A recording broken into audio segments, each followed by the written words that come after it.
नमस्कार, फिरोज गांधी कॉलेज हिंदी विभाग द्वारा संचालित ऑनलाइन कक्षाओं में आपका स्वागत है। मैं हूं डॉक्टर संतोष पांडे। यह क्लास बीए थर्ड सेमेस्टर के उन विद्यार्थियों के लिए है जिन्होंने को करिकुलर के अंतर्गत हिंदी भाषा, लिपि और निबंध लेखन विषय का चयन किया है। मैं बात कर रहा हूं फर्स्ट यूनिट के उस दूसरे टॉपिक पर। उस टॉपिक का नाम है उत्तर प्रदेश की मुख्य बोलियाँ, उनका व्याकरणिक एवं साहित्यिक स्वरूप। इस संबंध में मैं पिछली कई कक्षाएं ले चुका हूं। आज इसकी एक अंतिम क्लास होगी। यह अंतिम क्लास आपको 2 पार्ट में मिलेगी और इस अंतिम क्लास में मैं जिस भाषा या बोली के बारे में बात करूंगा जो उत्तर प्रदेश में मुख्य रूप से बोली जाती हैं, उनमें से मैं पीछे आपको 3 बोलियों के बारे में बात कर चुका हूं, अवधी, ब्रज और खड़ी बोली। आज तीसरी जिस बोली को हम ले रहे हैं वह है भोजपुरी। तो आप हेडिंग डालेंगे भोजपुरी भाषा का व्याकरणिक एवं साहित्यिक स्वरूप। भोजपुरी भाषा का व्याकरणिक एवं साहित्यिक स्वरूप।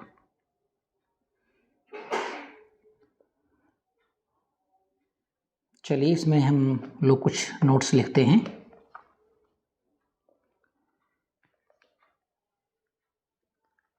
हिंदी प्रदेश की उपभाषा बिहारी, हिंदी प्रदेश की उपभाषा बिहारी की इस बोली का नाम भोजपुर नाम के आधार पर पड़ा है।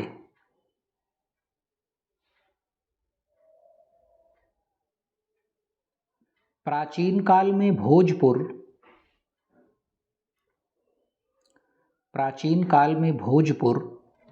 इसी नाम के राज्य की राजधानी होने के कारण अत्यंत प्रसिद्ध था। प्राचीन काल में भोजपुर इसी नाम के राज्य की राजधानी होने के कारण अत्यंत प्रसिद्ध था। भाषा के अर्थ में भोजपुरी शब्द का प्रथम प्रयोग 1789 का मिलता है। भाषा के अर्थ में भोजपुरी शब्द का प्रथम प्रयोग 1789 का मिलता है। यह प्रयोग रेमंड के शेर मुताखरीन के अनुवाद की भूमिका में है। ये प्रयोग कहाँ मिलता है ये बताया जा रहा है। यह प्रयोग रेमंड के शेर मुताखरीन के अनुवाद की भूमिका में है। भोजपुरी को पूर्वी भी कहते हैं। भोजपुरी को पूर्वी भी कहते हैं। चलिए अब हम लिख लेते हैं कि भोजपुरी का बोली क्षेत्र कौन सा है। देखिए, भोजपुरी जो है वो 3 प्रदेशों में बोली जाती है। सबसे ज़्यादा लोग बोलते हैं उसे उत्तर प्रदेश में, उसके बाद उसे लोग बोलते हैं बिहार में और सबसे कम लोग इसे बोलते हैं झारखंड में। तो ये बोली जो भोजपुरी है काफ़ी विस्तृत है इसका क्षेत्र। बिहार में बता दूं आपको, छपरा, सिवान, गोपालगंज, भोजपुर, भभुआ, रोहतास, सासाराम, मोतिहारी, पूर्वी चंपारण और पश्चिमी चंपारण, इतने क्षेत्रों में ये बोली जाती है। झारखंड में 2 इलाके हैं, एक है रांची, दूसरा है पलामू। इन 2 जिलों में बोली जाती है। हमें काम है उत्तर प्रदेश से, तो हम बोली क्षेत्र के अंतर्गत लिखेंगे केवल उत्तर प्रदेश। तो आप डालेंगे हेडिंग उत्तर प्रदेश में भोजपुरी का बोली क्षेत्र। उत्तर प्रदेश में भोजपुरी का बोली क्षेत्र, इसमें लिखेंगे वाराणसी, गाजीपुर, देवरिया, बलिया, आजमगढ़, महाराजगंज, मऊ, चंदौली, संत कबीर नगर, सोनभद्र, कुशीनगर, जौनपुर, मिर्जापुर और बस्ती जिले का पूर्वी हिस्सा। बस्ती जिले का पूर्वी हिस्सा एक बार पुनः रिपीट कर देता हूँ मैं आपको। वाराणसी, गाजीपुर, देवरिया, बलिया, आजमगढ़, महाराजगंज, मऊ, चंदौली, संत कबीर नगर, सोनभद्र, कुशीनगर, जौनपुर, मिर्ज़ापुर और बस्ती जिले का पूर्वी हिस्सा। एक लाइन छोड़ के लिखेंगे, बिहारी हिंदी उपभाषा की सबसे अधिक बोले जाने वाली बोली भोजपुरी है। बिहारी हिंदी उपभाषा की सबसे अधिक बोले जाने वाली बोली भोजपुरी है। लोक प्रचलन की दृष्टि से यह हिंदी की सबसे बड़ी बोली है। लोक प्रचलन की दृष्टि से यह हिंदी की सबसे बड़ी बोली है। भोजपुरी भारत के बाहर भी मॉरिशस, फिजी आदि देशों में अत्यधिक प्रचलित है। भारत के बाहर भी मॉरिशस, फिजी आदि देशों में अत्यधिक प्रचलित है। चलिए अब हम लोग लिख लेते हैं इसका व्याकरणिक स्वरूप कैसा है। तो आप डाल दीजिए हेडिंग, भोजपुरी का व्याकरणिक स्वरूप। भोजपुरी का व्याकरणिक स्वरूप। सबसे पहले हम लिखेंगे ध्वनियाँ। ध्वनियाँ अ आ इ ई उ ऊ ए ऐ ओ औ, का वर्ग, चा वर्ग, टा वर्ग, ता वर्ग, पा वर्ग, या रा ला वा सा दंत सा यानी सड़क वाला सा, हा आदि। अ आ इ ई उ ऊ ए ऐ ओ औ, का वर्ग, चा वर्ग, टा वर्ग, ता वर्ग, पा वर्ग, यारा लावा सा दंत सा यानी सड़क वाला सा, हा आदि। अवधि आदि की तरह इसमें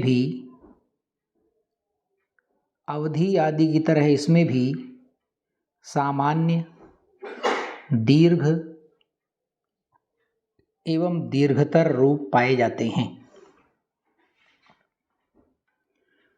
अवधि आदि की तरह इसमें भी सामान्य, दीर्घ एवं दीर्घतर रूप पाए जाते हैं। जैसे घोड़ा, घोड़वा, घोड़ौना।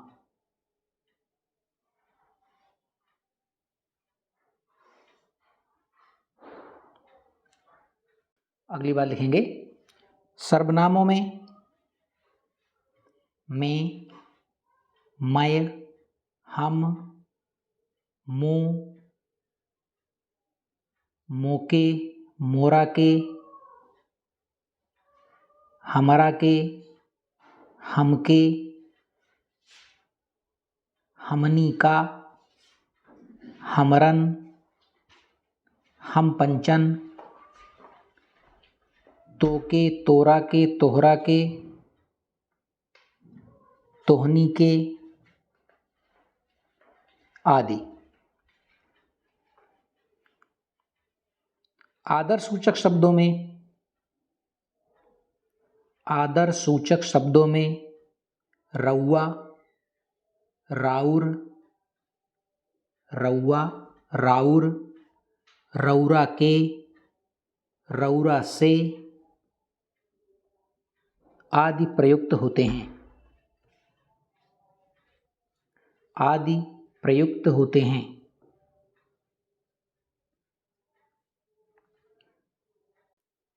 क्रियाओं के अंतर्गत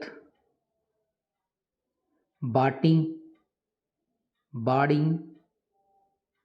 बारूम, बानी, हौवी आदि का प्रयोग होता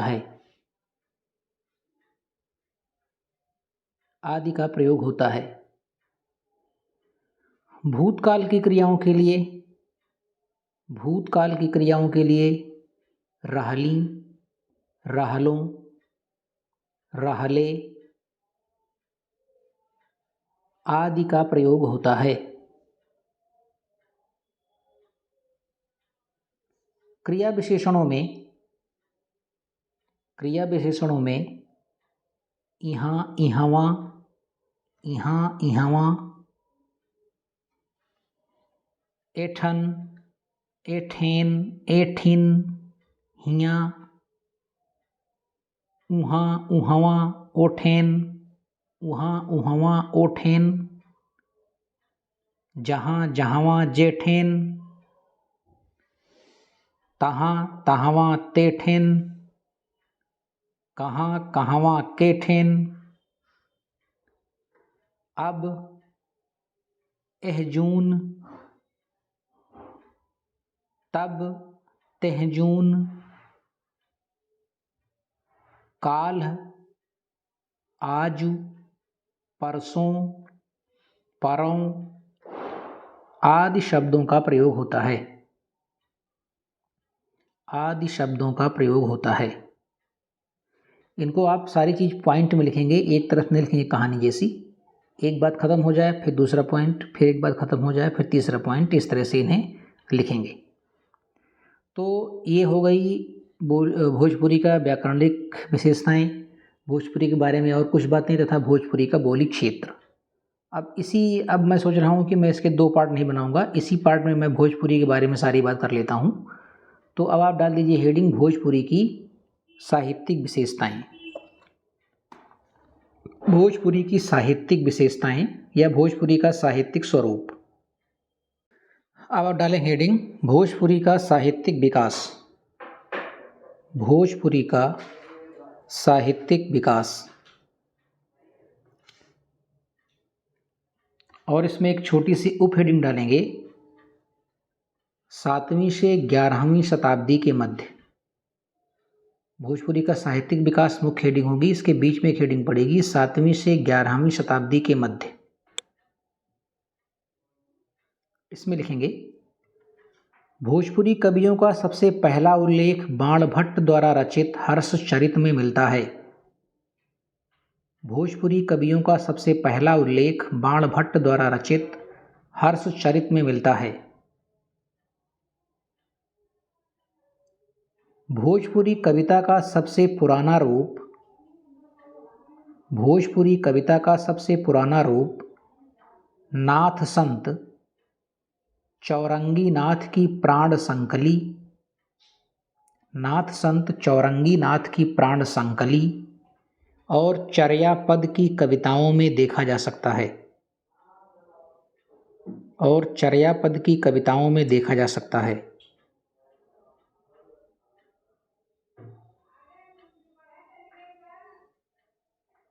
प्राचीन भोजपुरी साहित्य का विकास, प्राचीन भोजपुरी साहित्य का विकास अधिकतर इस क्षेत्र के संत समुदायों द्वारा किया गया था। अधिकतर इस क्षेत्र के संत समुदायों द्वारा किया गया था। सिद्ध संतों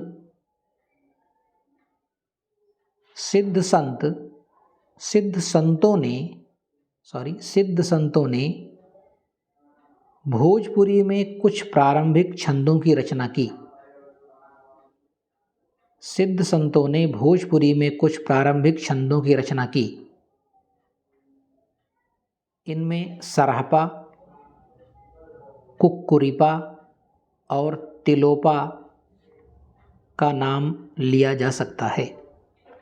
इनमें सराहपा, कुक्कुरिपा और तिलोपा का नाम लिया जा सकता है। इसके अतिरिक्त नाथ संतों ने भी जिनमें चौरंगी नाथ, मछेंद्र नाथ और गोरखनाथ उल्लेखनीय हैं, जिन्होंने भोजपुरी में कुछ पदों की रचना की। इनमें चौरंगीनाथ, मच्छेंद्रनाथ, गोरखनाथ उल्लेखनीय हैं, जिन्होंने भोजपुरी में कुछ पदों की रचना की। अब आप डालेंगे दूसरी हेडिंग, मध्यकाल। मध्यकाल में भोजपुरी का साहित्यिक विकास। अभी पहले जो था वो प्राचीन काल में था, यानी 7वीं शताब्दी से लेकर के आगे तक। अब हम दूसरी हेडिंग में लिखेंगे, मध्यकाल में भोजपुरी का साहित्यिक विकास। इस काल में भक्ति आंदोलनों और लोक कथाओं के माध्यम से इस काल में भक्ति आंदोलनों और लोक कथाओं के माध्यम से भोजपुरी साहित्य का विकास हुआ। भोजपुरी साहित्य का विकास हुआ।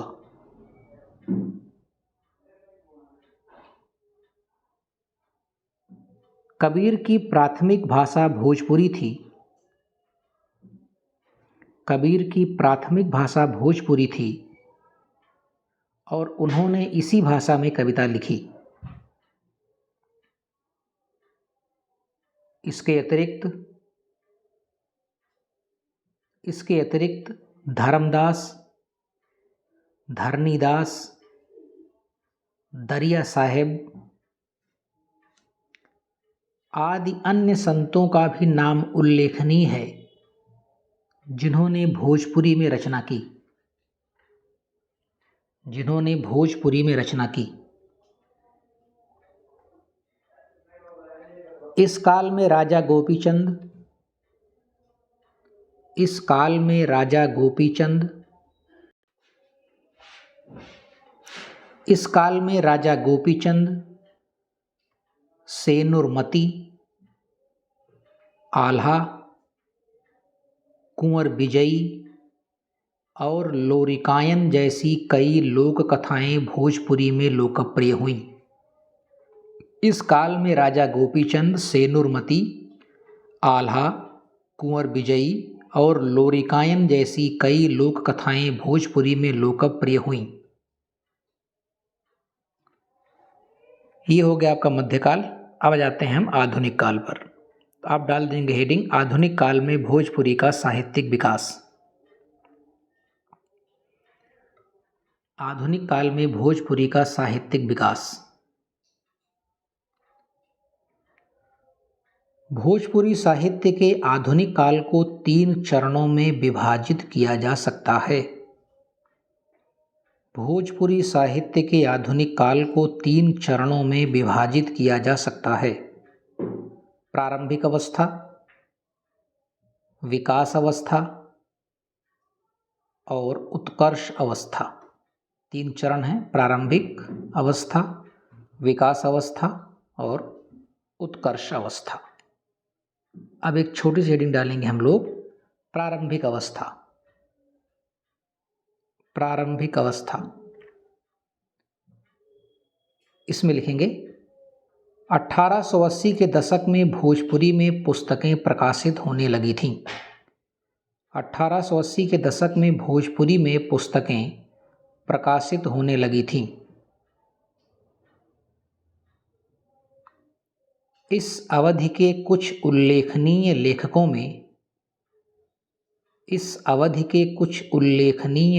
में बुलाकी दास और बुल्ला साहब हैं।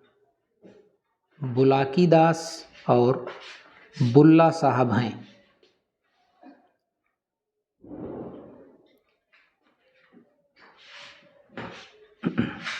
आगे लिखेंगे, भोजपुरी का पहला नाटक देवाक्षर चरित 1884 में लिखा गया। भोजपुरी का पहला नाटक देवाक्षर चरित 1884 में लिखा गया तथा बक्सर समाचार नामक पहली पत्रिका जयप्रकाश नारायण के संपादकत्व में बक्सर से निकली। बक्सर समाचार नामक पहली पत्रिका जयप्रकाश नारायण के संपादकत्व में बक्सर से निकली। यह था इसका प्रारंभिक चरण। या प्रारंभिक अवस्था। दूसरी हेडिंग डालेंगे छोटी सी, विकास अवस्था। विकास अवस्था। इस चरण में भोजपुरी में देशभक्तिपूर्ण रचनाएं लिखी गईं। इस चरण में भोजपुरी में देशभक्तिपूर्ण रचनाएं लिखी गईं। रघुवीर नारायण की बटोहिया, रघुवीर नारायण की बटोहिया और मनोरंजन प्रसाद सिन्हा की फिरंगिया, और मनोरंजन प्रसाद सिन्हा की फिरंगिया इस काल की सबसे महान देशभक्तिपूर्ण कृतियों में से एक हैं। इस काल की सबसे महान देशभक्तिपूर्ण कृतियों में से एक हैं। इसके अतिरिक्त भोजपुरी के शेक्सपियर कहे जाने वाले भिखारी ठाकुर ने, इसके अतिरिक्त भोजपुरी के शेक्सपियर कहे जाने वाले भिखारी ठाकुर ने विदेशिया सहित 12 अत्यंत प्रसिद्ध नाटकों की रचना की। विदेशिया, विदेशिया इनका नाटक है जो बहुत ही फेमस है। विदेशिया सहित 12 नाटकों की रचना की। राहुल सांकृत्यायन ने इस काल में 8 भोजपुरी नाटक लिखे। राहुल सांकृत्यायन ने इस काल में 8 भोजपुरी नाटक लिखे। अब हम आ जाएंगे उत्कर्ष अवस्था पर। अगली हेडिंग डालेंगे आप छोटी सी, उत्कर्ष अवस्था। 1948 में सबसे पहले लघु कहानी संग्रह, 1948 में सबसे पहले भोजपुरी में लघु कहानी संग्रह जेहल के सनदी प्रकाशित हुआ। 1948 में सबसे पहले भोजपुरी में लघु कहानी संग्रह जेहल के सनदी प्रकाशित हुआ। 1956 में भोजपुरी का पहला उपन्यास बिंदिया प्रकाशित हुआ। 1956 में भोजपुरी का पहला उपन्यास बिंदिया प्रकाशित हुआ।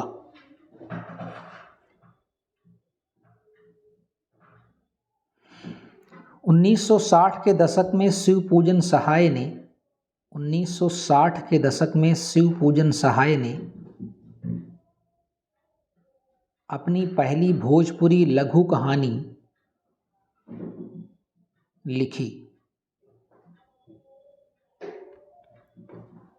रामेश्वर सिंह कश्यप द्वारा लिखित नाटक, रामेश्वर सिंह कश्यप द्वारा लिखित नाटक लोहा सिंह 1970 के दशक में सबसे लोकप्रिय रेडियो शो बन गया था। रामेश्वर सिंह कश्यप द्वारा लिखित नाटक लोहा सिंह 1970 के दशक में सबसे लोकप्रिय रेडियो शो बन गया था।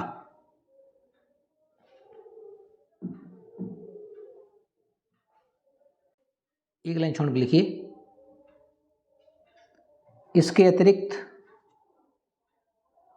इसके अतिरिक्त भोजपुरी के प्रसिद्ध नाटकों में, इसके अतिरिक्त भोजपुरी के प्रसिद्ध नाटकों में बेटी बेचवा, बेटी बेचवा, गबर घिचोर और मेहरारून के दुर्दशा अत्यंत प्रसिद्ध हुए।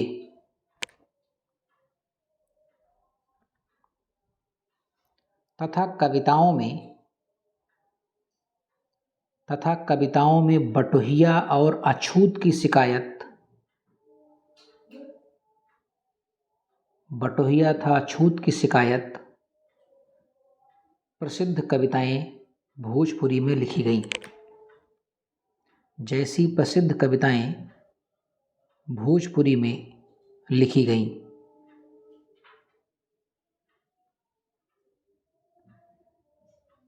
इस तरह भोजपुरी ने अपनी साहित्यिक यात्रा क्रमशः जारी रखी।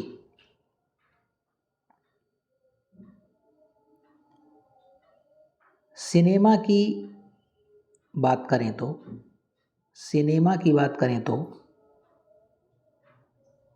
भोजपुरी भाषा के विकास में इसने अपना अपूर्व योगदान दिया। भोजपुरी भाषा के विकास में इसने अपना अपूर्व योगदान दिया। तो इस तरह से हमने देखा कि भोजपुरी जो है उसका व्याकरणिक स्वरूप और साहित्यिक स्वरूप, ये दोनों मतलब ये पूरा का पूरा क्वेश्चन एक ही क्लास में हो गया है। आप इसे पढ़े लिखें। ये फर्स्ट यूनिट समाप्त हो गई है। आगे की यूनिट्स पर हम विचार करेंगे और उन पर अपनी क्लास लेकर के आएंगे। नमस्कार।